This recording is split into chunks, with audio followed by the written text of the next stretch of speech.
तो ये मेरा कल वाला वीडियो है, सही है, 1 डे अगो, और इस पे मैंने लाइव ट्रेड आप लोगों के साथ एक्सप्लेन किया था कि गोल्ड को मैंने 2029 से बाई किया है और ये मेरा फर्स्ट टीपी है, ये सेकंड टीपी है, सही है।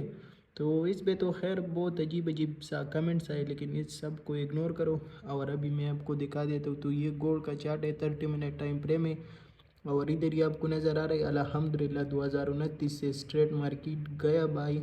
और 2038 पे हमारा फर्स्ट टीपी था, अभी फर्स्ट टीपी हिट है और सेकंड टीपी भी रहता है। और अभी अगर करंटली मैं इसी ट्रेड की बात करूँ तो कम से कम 110% प्रॉफिट में ये ट्रेड अभी जा रही, सही है। तो जब भी आप अपनी स्ट्रेटेजी की बैक टेस्टिंग करते हो और अपनी स्ट्रेटेजी चेक करते हो तो फिर आपको एडवांस में आइडिया होगा कि अगर मार्केट इसकी लिक्विडिटी स्वीप कर देता है तो किधर ही तक जा सकता है। तो